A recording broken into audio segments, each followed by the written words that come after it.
The tech conference after party was in full swing, the air thick with the scent of expensive champagne and idle chatter. As I made my way through the crowd, glass of rosé in hand, I couldn't shake the feeling that something was off. My eyes scanned the room, searching for my husband, Rowan, who had drifted away moments earlier. That's when I saw them. Rowan, in a dimly lit corner, laughing intimately with a woman I didn't recognize. My heart stopped, and a tightness gripped my chest.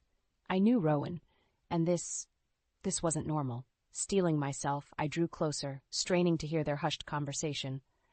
June, I can't wait for us to start our new life together. That house we looked at is perfect. Just wait until Lila finds out. Rowan's words sent a shockwave through me. A new house? With this woman? My mind raced as I tried to make sense of what I was hearing. Don't worry, darling. Once the money from your little embezzlement scheme clears, we'll be set. Lila will be none the wiser, June purred, her hand trailing along Rowan's arm.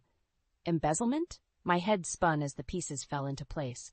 Rowan, my loving husband, the father of my children, had been betraying me all this time. Rage and betrayal surged through me, threatening to consume me. I cleared my throat, causing them to jump in surprise.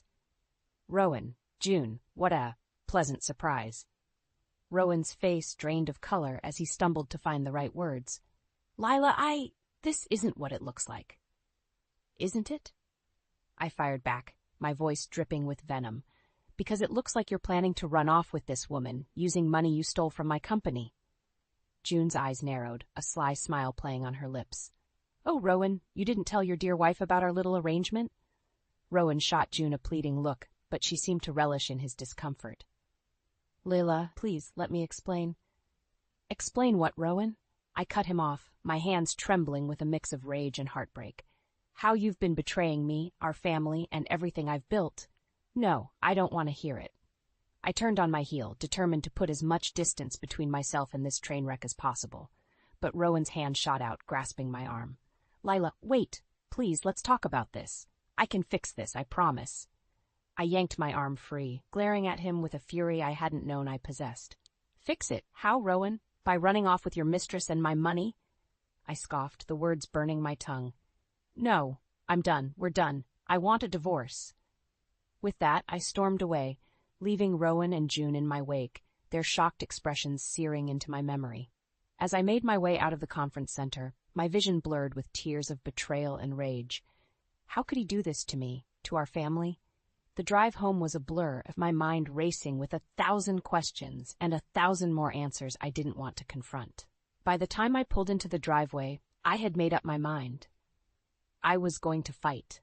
I was going to take back everything Rowan had stolen from me, starting with my company and my life.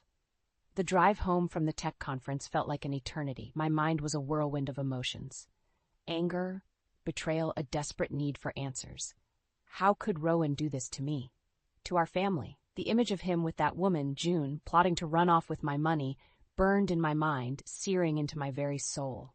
As I pulled into the driveway, I sat in the car for a long moment, hands gripping the steering wheel until my knuckles turned white.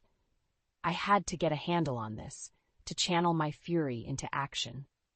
Lila Blackwood didn't back down, not from anyone, especially not her own husband. With a deep breath, I marched into the house, my footsteps echoing with determination. I found Rowan in the living room, pacing anxiously, his face a picture of guilt and panic. Lila, thank God you're back. We need to talk about what you heard. I held up a hand, cutting him off. Save it, Rowan. I don't want to hear your pathetic excuses. My voice was calm, but my eyes burned with barely contained rage. I want the truth. Everything.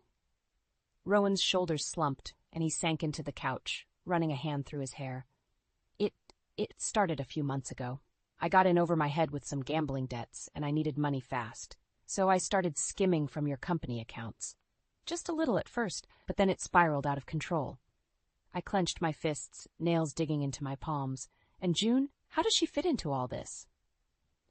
June, she was someone I met at the casino. She saw an opportunity to get in on the money, and we started planning to run off together. I'm sorry, Lila. I never meant for any of this to happen. Sorry? I scoffed, the word dripping with contempt.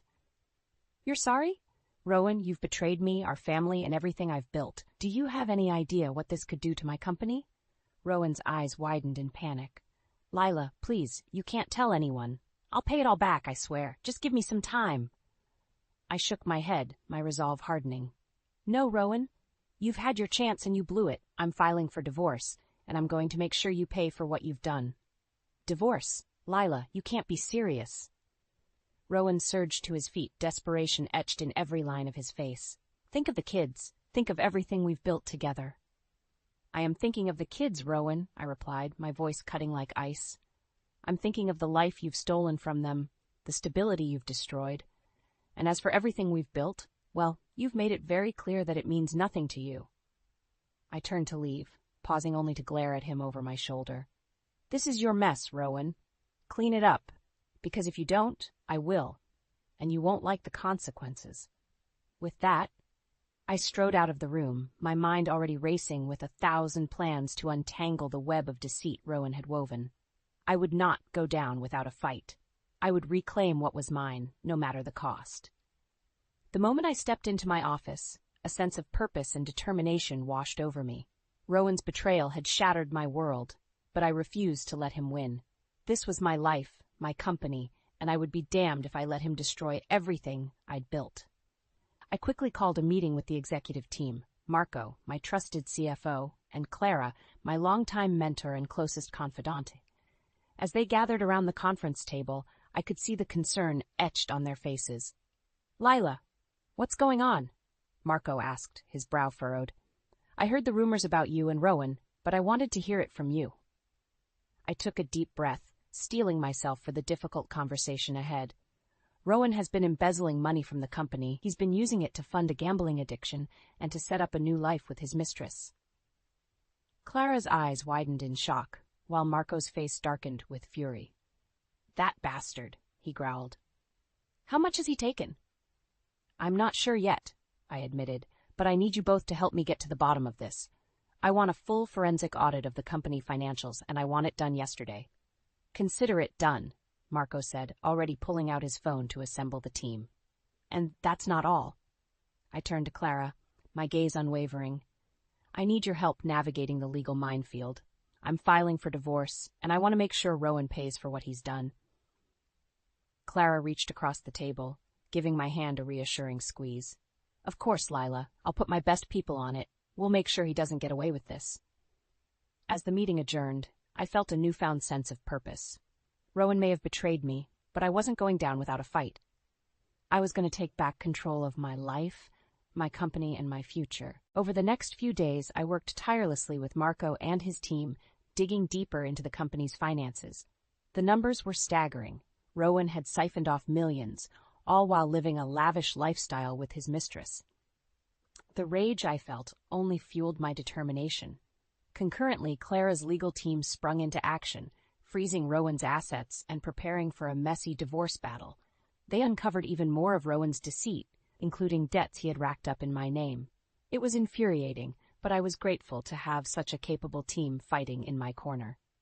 As the legal proceedings began, Rowan grew increasingly desperate, lashing out with threats and attempts at manipulation, but I refused to back down. I had spent years building my company, my reputation, and my life. I wasn't about to let Rowan destroy it all. You'll regret this, Lila, he snarled during one particularly heated exchange. I'll make sure you and the kids lose everything. I met his gaze, unflinching. I don't think so, Rowan. You're the one who's going to lose everything. Your money, your freedom, your family. This is my life, and I'm taking it back. With that, I turned and walked away, my steps filled with a newfound confidence. I had the support of my allies, the weight of the evidence on my side, and a burning desire for justice. Rowan may have thought he could outsmart me, but he was about to learn a hard lesson. You don't mess with Lila Blackwood. As the legal battle with Rowan raged on, I was grateful to have a strong support system in my corner. Marco, my loyal CFO and friend, had been instrumental in unraveling the financial web Rowan had woven. He worked tirelessly, poring over every transaction, every account, to piece together the full extent of the embezzlement. And then there was Clara, my trusted mentor and confidant. Her legal team was a force to be reckoned with, navigating the treacherous waters of the divorce proceedings with a skill that left Rowan's lawyers floundering. They uncovered even more of Rowan's deception, from hidden assets to fraudulent loans taken out in my name. "This is a mess, Lila," Clara said during one of our strategy sessions. "But we're going to make sure Rowan pays for what he's done. I promise you that." I nodded, feeling a surge of gratitude and determination. "I know, Clara. I couldn't do this without you and Marco. You two have been my rocks through all of this." Clara reached across the table, giving my hand a gentle squeeze. "That's what family is for. We're in this together, Lila. All the way." I smiled, feeling a weight lift from my shoulders. With Clara and Marco by my side, I knew I could face anything Rowan threw at me. But Rowan, it seemed, was not one to go down without a fight. As the proceedings dragged on, his desperation became more and more apparent. He resorted to threats, trying to intimidate me into backing down. "You think you can just take everything from me?" he snarled during one particularly heated exchange. "I won't let you, Lila. I'll make sure you and the kids suffer for this." I held my ground, refusing to be cowed by his empty threats. "The only one who's going to suffer is you, Rowan. You brought this on yourself. Now you're going to face the consequences." Rowan's face contorted with rage, and for a moment I saw a glimpse of the man I thought I knew, the man I had loved and trusted. But that man was long gone, replaced by a desperate, greedy individual who had betrayed everything we'd built together. As the legal proceedings continued, Rowan's behavior only grew more erratic. He lashed out at my allies, threatening Marco and even going so far as to confront Clara in her own office. "You're all a bunch of vultures, circling around to pick at the scraps of my life," he shouted, his face twisted with fury. "I won't let you take everything from me." Clara, ever the picture of composure, simply regarded him with a cool, steady gaze. "The only person taking anything from you, Rowan, is you. You've done this to yourself, and now you're going to pay the price." Rowan's shoulders slumped, the fight seeming to drain from him. But I knew better than to let my guard down. This was a man who had shown himself capable of the most despicable betrayals, and I couldn't afford to underestimate him. As I left Clara's office, I couldn't help but feel a sense of foreboding. Rowan was a wounded animal, and wounded animals were the most dangerous. I knew that the final showdown was still to come, and I had to be ready for anything. As the legal battle with Rowan dragged on, I knew I had to take matters into my own hands. The constant threats, the whispers of his crimes, and the strain it was putting on my company and my family, it was becoming too much to bear. That's when I decided to go on the offensive. With the help of my trusted friend and PR maven, Samantha, I crafted a carefully orchestrated plan to expose Rowan's misdeeds to the world. "It's time to shift the narrative, Lila," Samantha said, her eyes gleaming with determination. "Let's take control of the story before Rowan can spin it to his advantage." I nodded, my resolve hardening. "I'm ready. Whatever it takes to bring him down and protect my company and my family."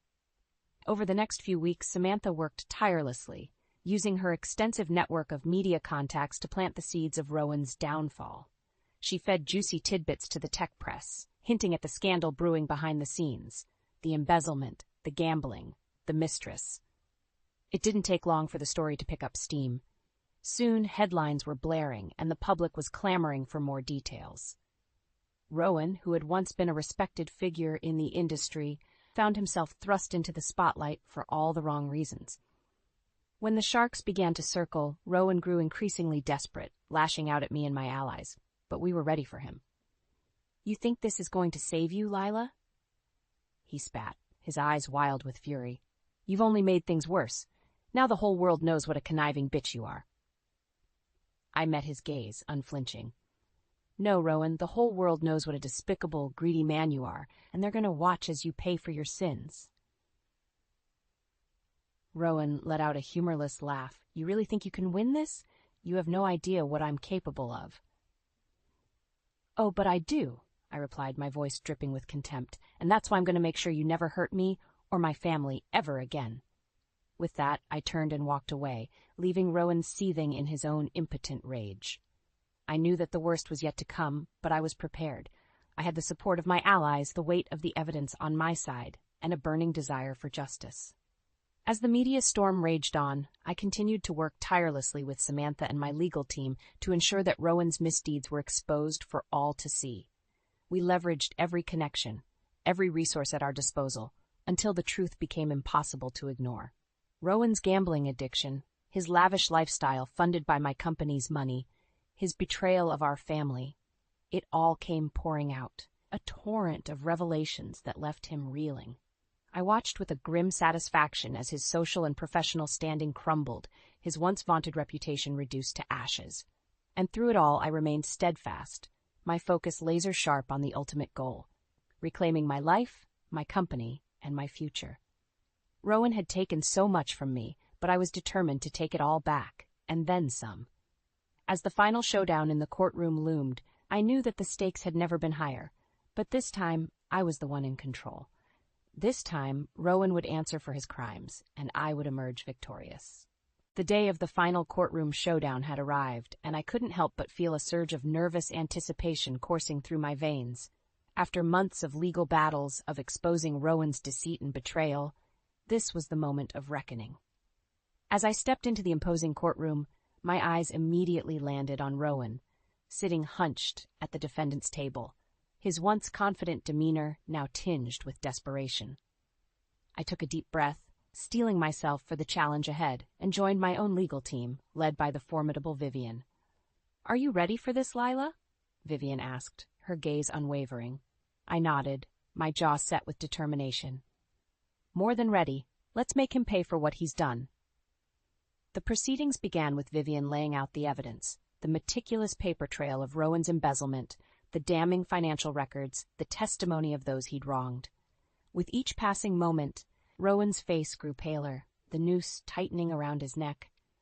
But just when I thought the case was all but won, Rowan's lawyer pulled a surprise witness, June, the woman he'd been planning to run off with. As June took the stand, her eyes darted around the courtroom, a mixture of fear and defiance etched on her face. I didn't know the full extent of Rowan's crimes," she stammered. "I only found out about the embezzlement and his gambling addiction after he dragged me into his scheme." Rowan's lawyer pounced, sensing an opportunity. "So you're telling us that my client kept you in the dark about his illegal activities?" June hesitated, her gaze flickering to where I sat. "Yes, that's right, Rowan. He lied to me, just like he lied to his wife. I had no idea what he was doing until it was too late." The courtroom erupted in a flurry of murmurs, and I felt a surge of triumph. Rowan's carefully crafted web of lies was unraveling before our eyes. Vivian wasted no time in seizing the advantage.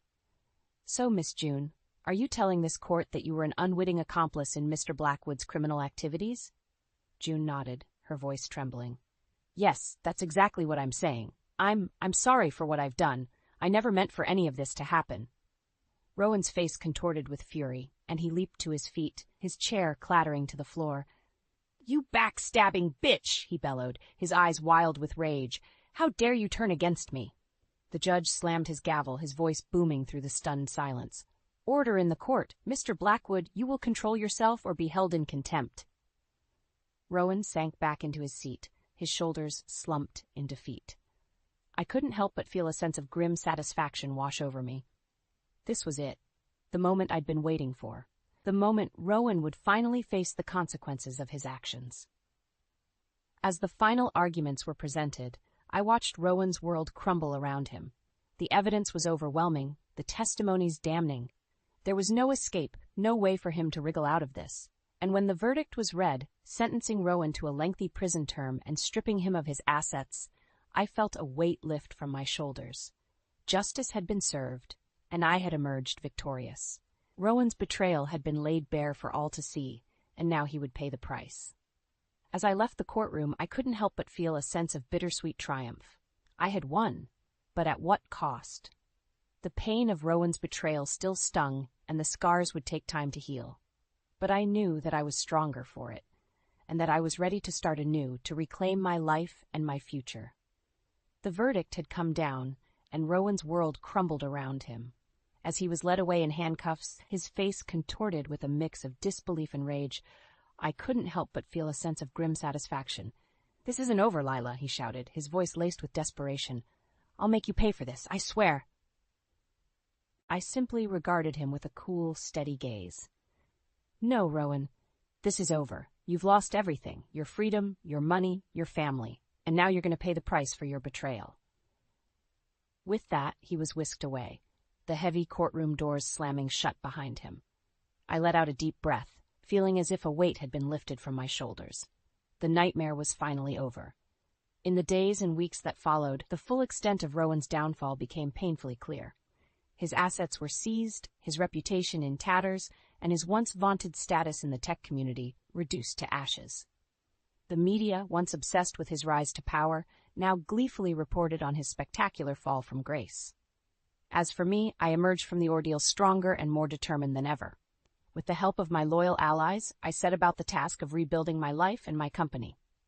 Marco, my trusted CFO, worked tirelessly to restore the financial stability that Rowan had threatened to destroy, while Clara's legal team ensured that I retained full custody of our children and a significant portion of our joint assets. "You've come out of this a warrior, Lila," Clara said, a proud smile tugging at the corners of her mouth. "Rowan thought he could break you, but you've proven him wrong. Now it's time to reclaim your life." I nodded, feeling a surge of determination. That's exactly what I intend to do. I won't let Rowan's betrayal define me. This is my chance to start fresh, to build something even better. And that's exactly what I did. With a renewed sense of purpose, I poured my energy into my company, steering it to new heights of success. I used my experiences to create a foundation dedicated to supporting and empowering other women entrepreneurs, ensuring that they never had to face the kind of betrayal and adversity that I had endured. As for Rowan, his downfall was swift and unforgiving. Stripped of his wealth and social standing, he found himself adrift, a pariah in the very community he had once dominated. Attempts to rebuild his life were met with scorn and rejection, a constant reminder of the consequences of his actions. I couldn't help but feel a twinge of pity for him, but it was quickly overshadowed by the anger and resentment that still simmered within me. Rowan had taken so much from me, and even now, as he languished in the ruins of his once gilded life, I couldn't find it in myself to forgive him. "You brought this on yourself, Rowan," I said, when he reached out to me one final time, his voice laced with desperation. "And now you have to live with the consequences." With that, I severed all ties, determined to move forward and never look back. Rowan's betrayal had changed me, but it hadn't broken me. If anything, it had forged me into a stronger, more resilient woman, one who was ready to take on the world and win. As the dust settled on the tumultuous events that had upended my life, I found myself standing at the precipice of a new chapter. Rowan's betrayal had shaken me to my core, but it had also forged me into a stronger, more resilient woman. I was determined to take back control of my life and my future, and that's exactly what I set out to do. With Rowan's assets and embezzled funds returned to me, I was able to not only stabilize my company but propel it to new heights of success. The public's sympathy was firmly on my side, and I leveraged that goodwill to secure lucrative contracts and investments. My team, led by the ever-reliable Marco, worked tirelessly to streamline operations and capitalize on the newfound momentum. "It's like a weight has been lifted off our shoulders, Lila," Marco said during one of our strategy meetings. "Now that Rowan's mess is behind us, we can focus on taking this company to the next level." I nodded, a small smile tugging at the corners of my lips. "That's exactly what I intend to do, Marco. This is our chance to build something truly remarkable." And that's exactly what we did. Over the following months, I poured my energy into not only rebuilding my company, but also creating a foundation to support other women entrepreneurs. The Lila Blackwood Foundation, as it came to be known, was a passion project that allowed me to channel my experiences into empowering others who faced similar challenges. "You're an inspiration, Lila," Clara, my trusted mentor, told me during the foundation's launch event. "The way you've risen from the ashes of Rowan's betrayal is a testament to your strength and resilience." I felt a swell of pride, but also a twinge of bittersweet emotion. "It wasn't easy, Clara. Rowan's actions nearly destroyed me, but I refused to let him win. This foundation is my way of ensuring that no other woman has to go through what I did." Clara squeezed my hand, her eyes shining with pride.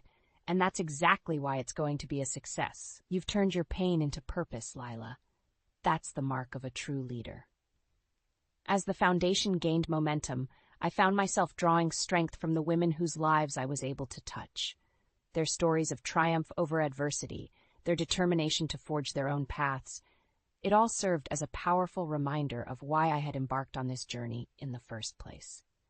And then one day, as I was reviewing the Foundation's latest initiatives, I received an unexpected call. It was Rowan, his voice tinged with desperation.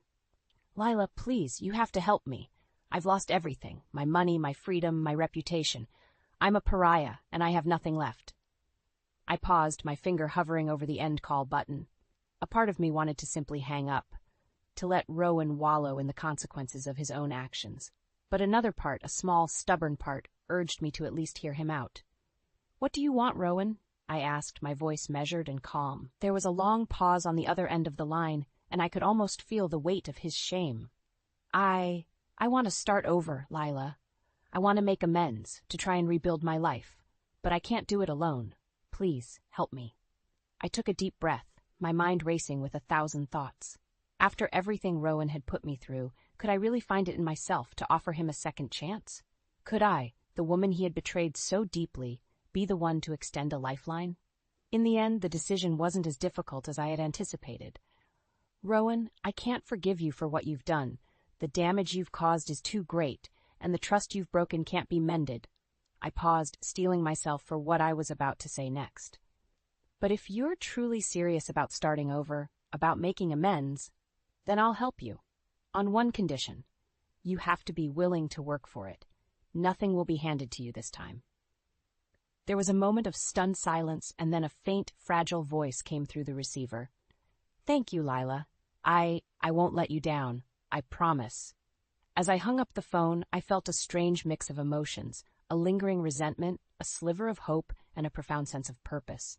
Rowan's road to redemption would be a long and arduous one, but if anyone could walk that path, it was him.